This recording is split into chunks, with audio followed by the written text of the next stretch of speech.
नमस्कार साथियों, स्वागत अभिनंदन एक बार फिर से। आज मैं आपको एक ऐसे यंत्र के बारे में बताना चाहता हूं, उसकी कार्य प्रणाली के बारे में बताना चाहता हूं, जिसने पहाड़ी सीढ़ीदार खेतों में कृषि के क्षेत्र में एक क्रांति ला दी है। जिसमें जो पहाड़ी कृषि, पहाड़ी खेती बहुत कठिन मानी जाती थी, वह खेती अब आसान कर दी है इस यंत्र ने। यह यंत्र है पावर टीलर, कोई पावर वीडर भी इसको कहते हैं। छोटा ट्रैक्टर इसके नाम से विख्यात है ग्रामीण क्षेत्रों में।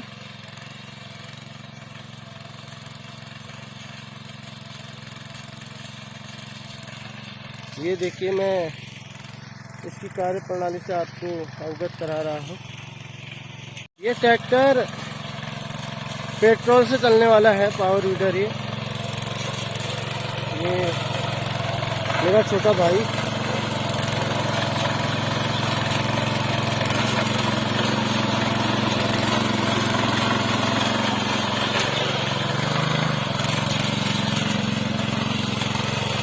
पहाड़ों में कहते थे खेती करना आसान नहीं है। सीढ़ीदार खेतों में आधुनिक यंत्रों का प्रयोग नहीं हो सकता है, लेकिन इस यंत्र ने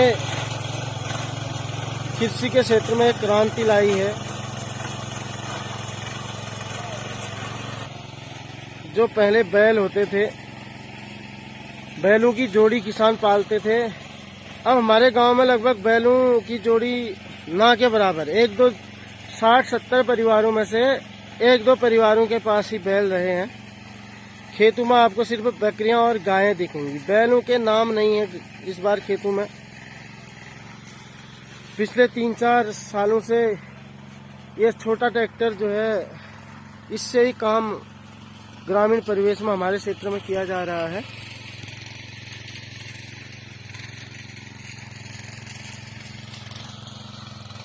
खुदाई भी इसकी अच्छी है।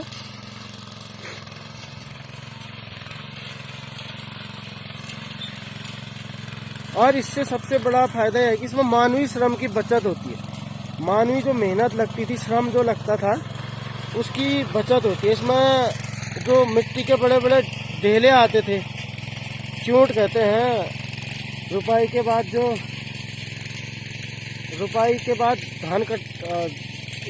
बाद जो धान कटाई होती है, बैलों से अगर उसको जोता जाए तो बड़े बड़े मिट्टी के ढेले आते हैं। उनको फिर तोड़ना पड़ता है, फोड़ना पड़ता है, मिट्टी को महीन बनाना पड़ता है गेहूं बोने के लिए। लेकिन इसकी जुताई से ये फायदा है कि वो मिट्टी के ढेले बड़े नहीं आते हैं।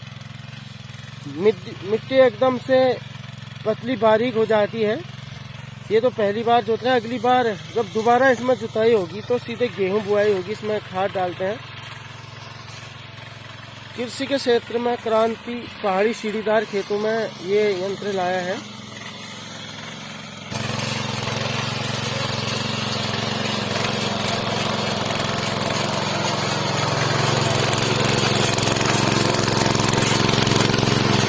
काफी गहरी खुदाई इससे होती है।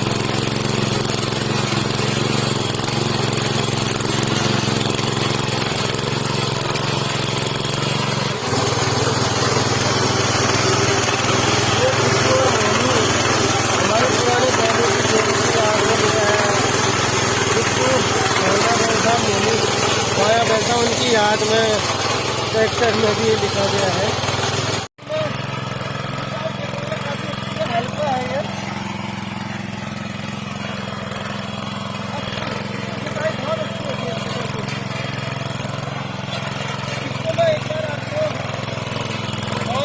बता देता हूँ, बंद करने के लिए हम ये करते हैं, बंद किया तो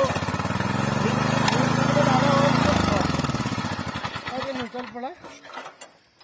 अब इसको स्टार्ट करने के लिए हम ऑन करेंगे, इसको ऑन करेंगे। थोड़ा हल्की सी रेस इसकी कम हो रही है, रेस सेट सही नहीं हुआ है, फिर भी चौक खींचेंगे और ये स्टार्टर है। ये किया, ये किया।